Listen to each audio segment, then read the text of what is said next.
Hey folks, welcome back to another episode of The Changed Physician. I'm your host, Dr. Kevin Cuccaro, with my fantastic co-host, Dr. Melissa Cady, and today's guest, Dr. Christopher Liu. Dr. Liu is an orthopedic surgeon by training, but has been doing a lot of interesting things both in and out of the clinical space. And he's here today to tell us his physician journey. So Chris, great to have you on the show today. Hey guys, thanks for having me on the show, and I'm really happy to be on here. Thanks for inviting me. Absolutely. All right. And let's go to the beginning. We always want to start at the beginning. And so that's, well, why in the world did you even choose to go into medicine?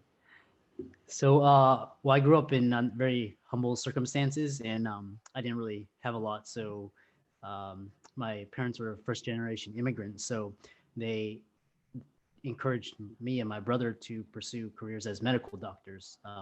The status, the prestige, career stability, income, and so I grew up on the cusp of the Gen X and millennials. So back then we were operating under industrial age paradigms. So the key to success back then was to get a very stable, high paying job, career, profession. So I was always good at math and science, and I was good at taking tests. So medicine was the natural progression to fulfill that career dream and path from my parents.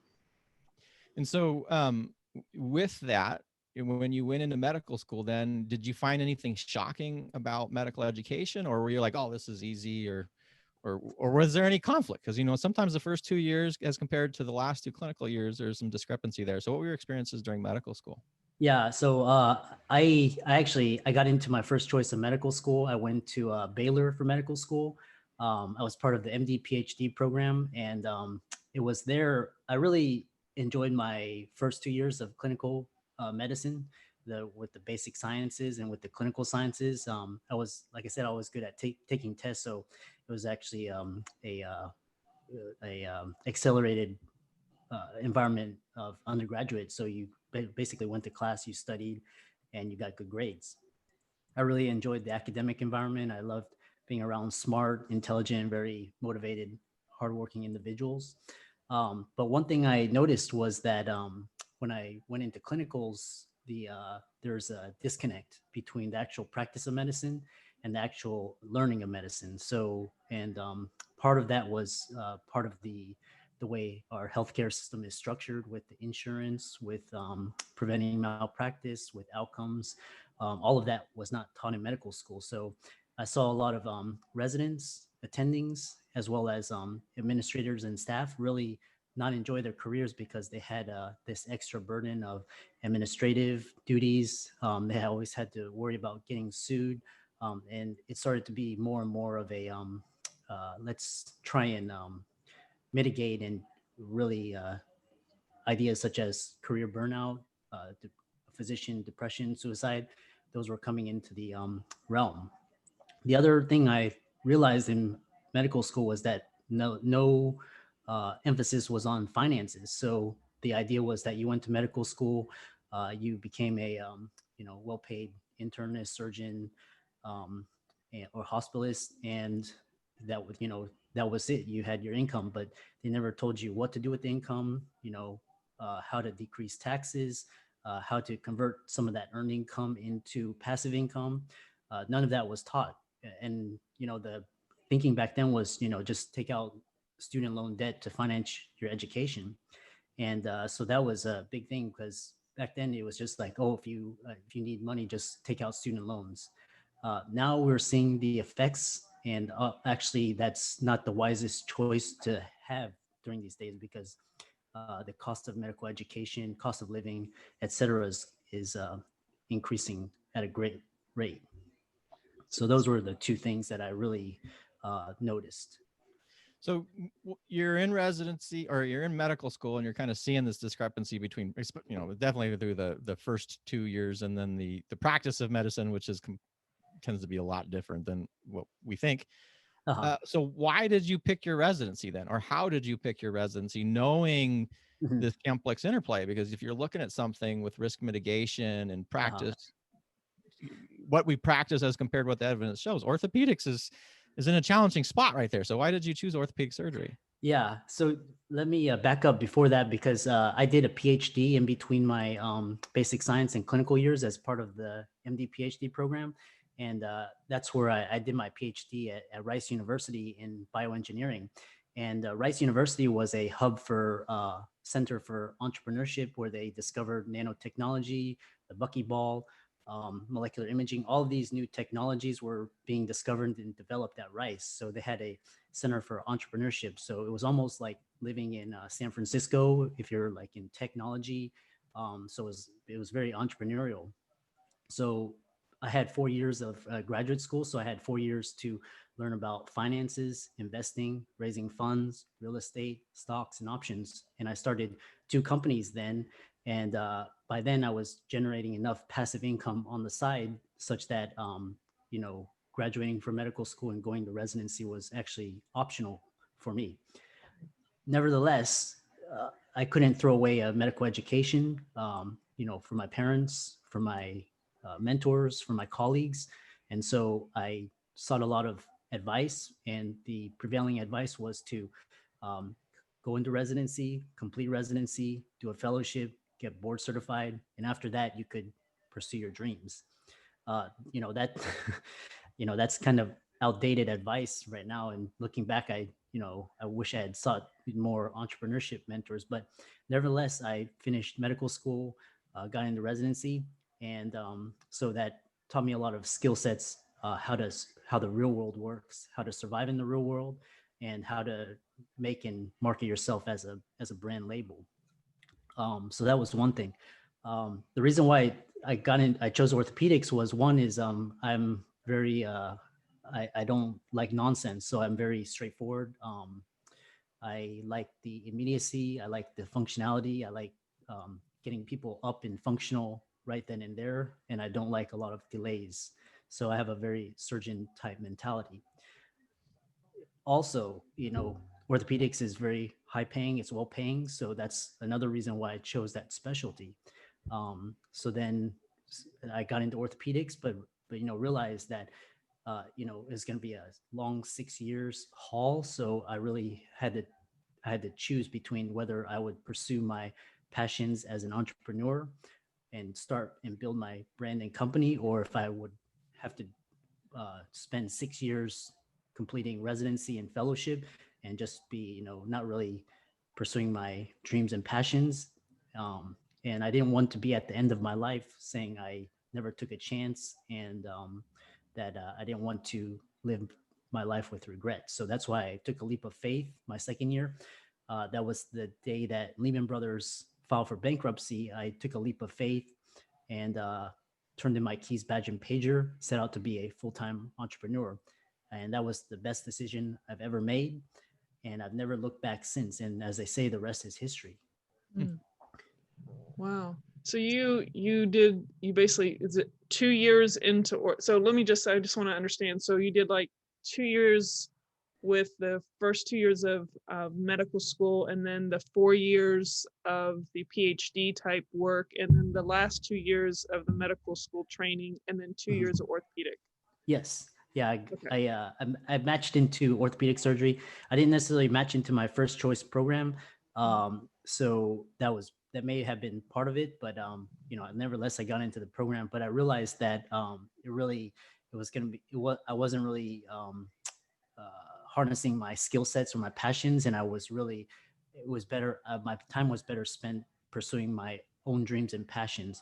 So, and I'll give you an example, because I resigned in 2008, and from 2008 to 2016, I was a full-time entrepreneur. I started investing in single families, and by 2016, I had amassed a significant financial asset, such that I would never need to work for anybody, or I would never need to depend on a job, or things such as Social Security, pensions, and I could pretty much do whatever I wanted uh, as I pleased for the rest of my life. So Yeah.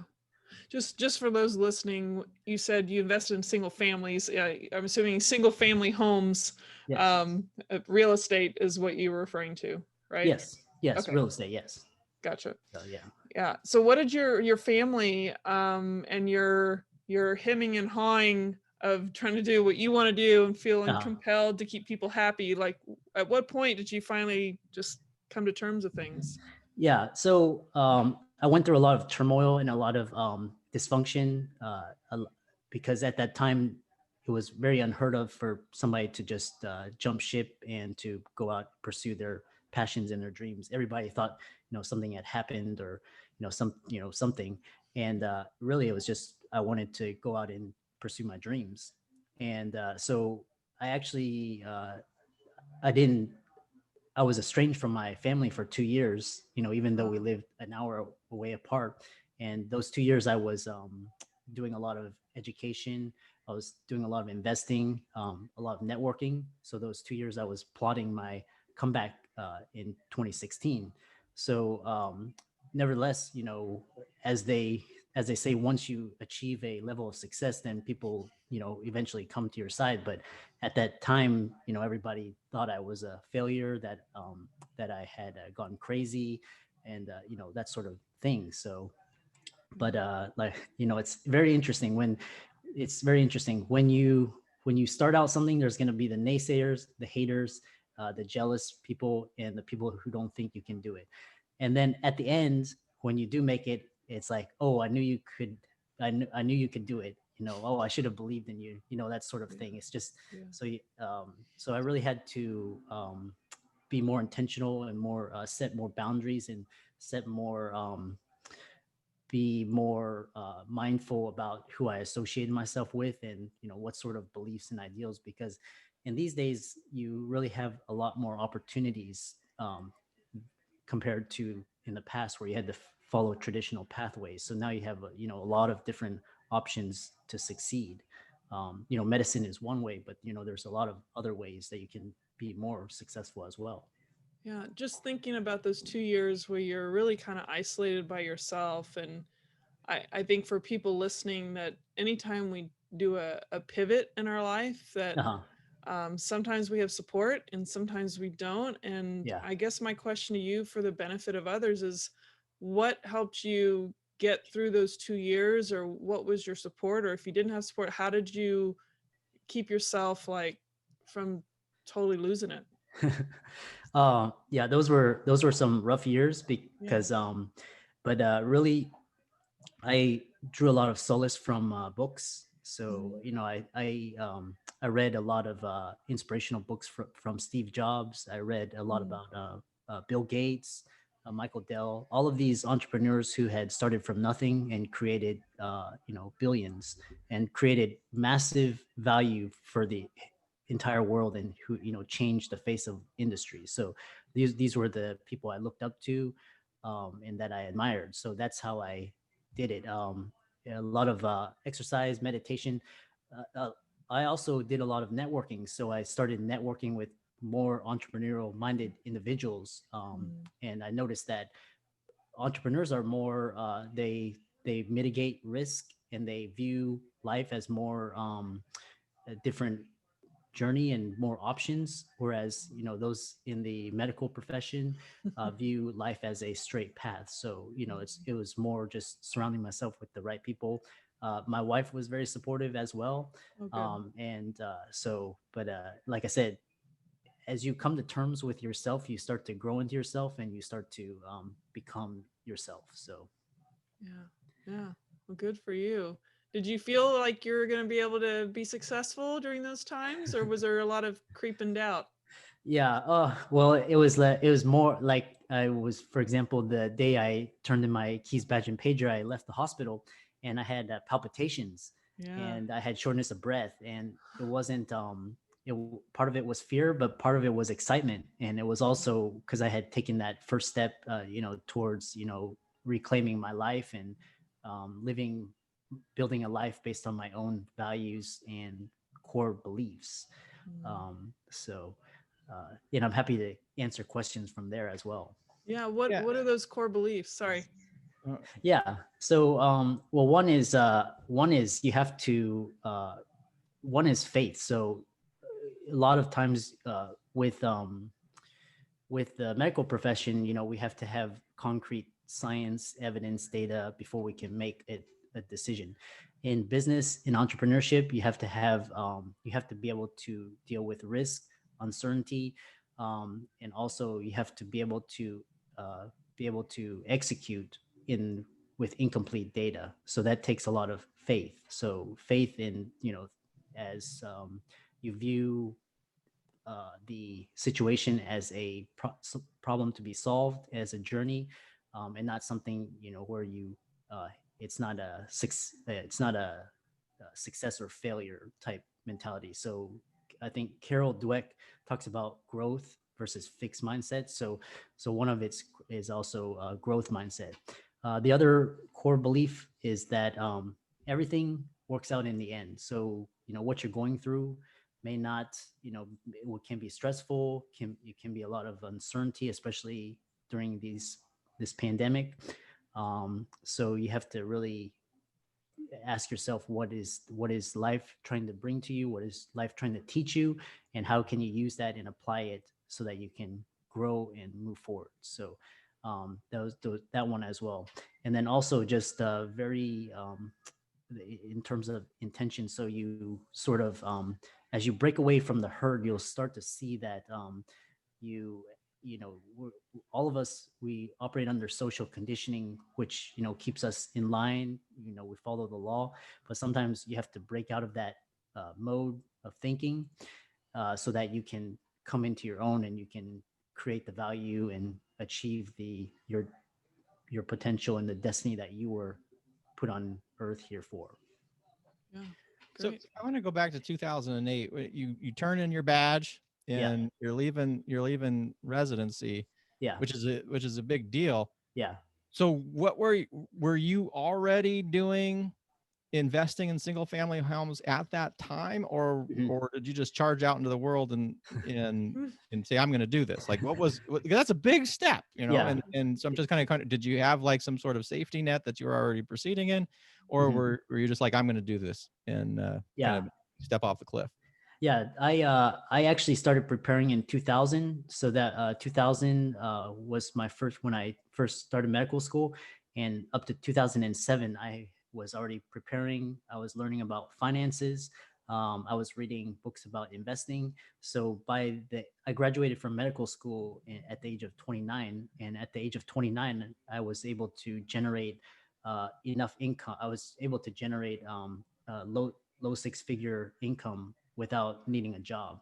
So I also had 2 investment properties, and I had a very nice portfolio of stocks. So I had that to fall back on.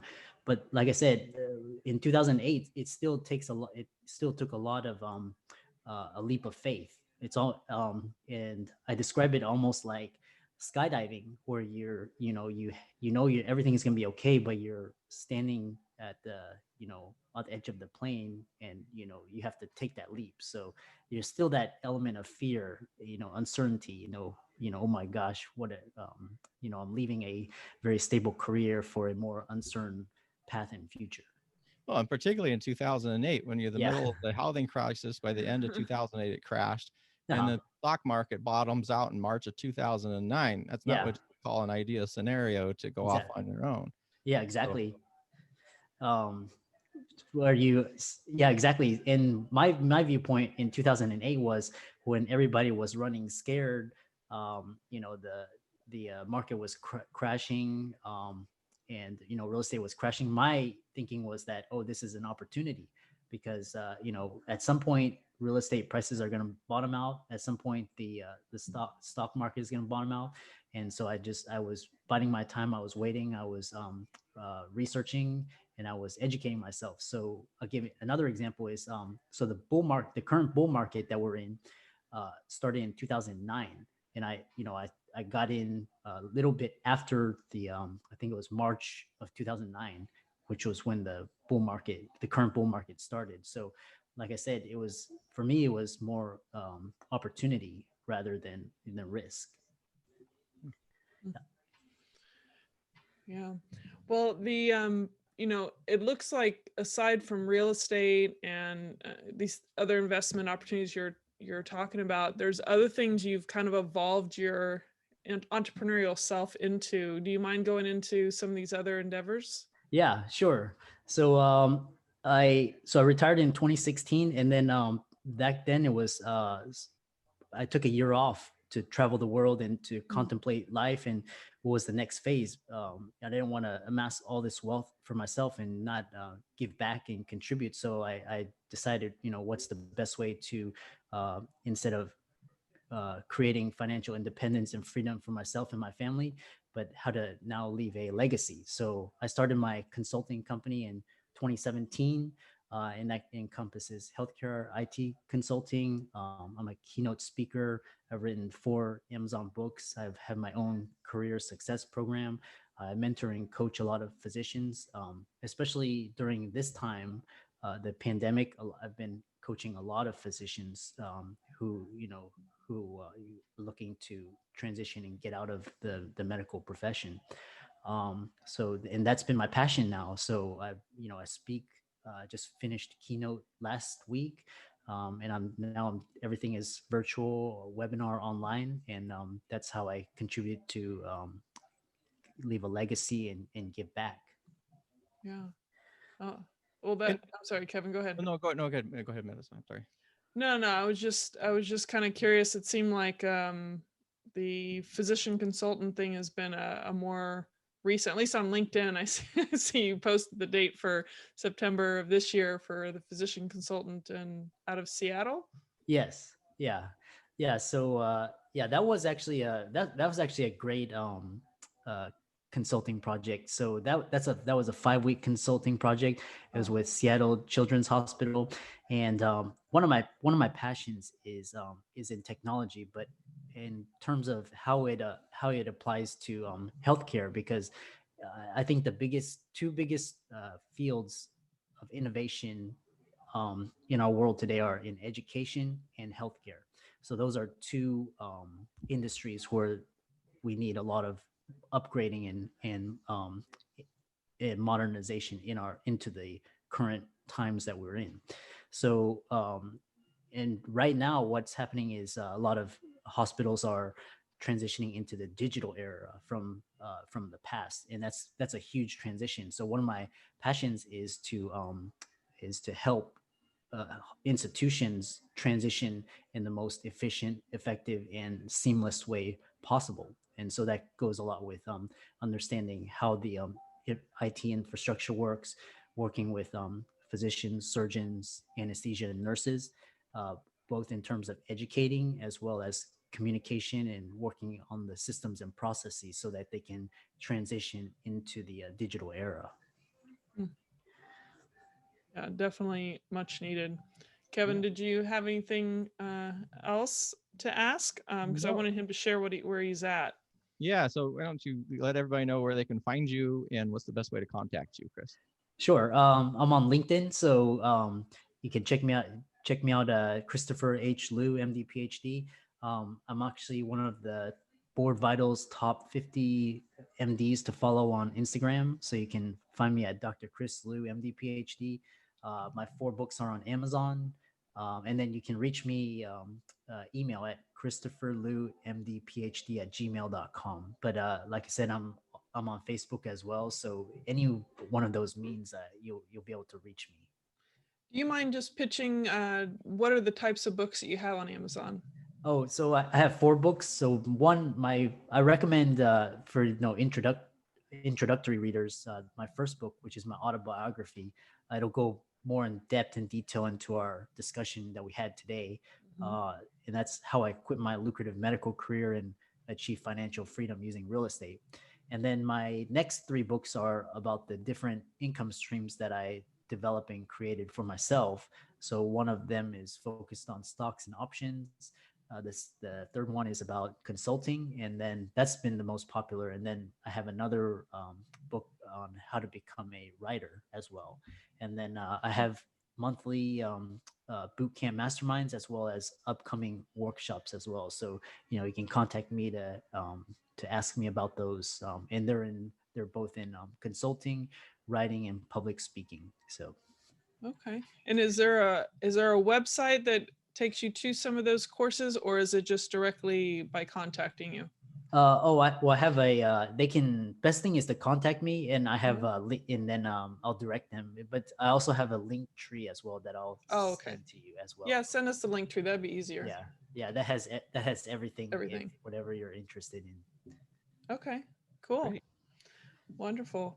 Why don't you take us out there, Melissa? I got it. All right. Well, again, very clearly stated that you can have the horizon might seem like you're aimed at something in particular, and you get in the middle of it and you realize that there's so much more out there, and especially when you get in touch with who you are and not just what the world wants to make you out to be. And so congrats to you for finding that avenue that fulfills your soul and makes you feel like you're excited and joyful to get up the next day and do what you love doing. So for those listening out there, I'm Melissa Cady with the Change Physician podcast and community with my awesome co-host, Dr. Kevin Caccaro, and our wonderful guest, Dr. Christopher or Chris Liu, who's an MD, PhD.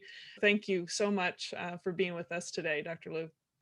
Thanks so much. I enjoyed having our time on the show, and I wish you guys the best.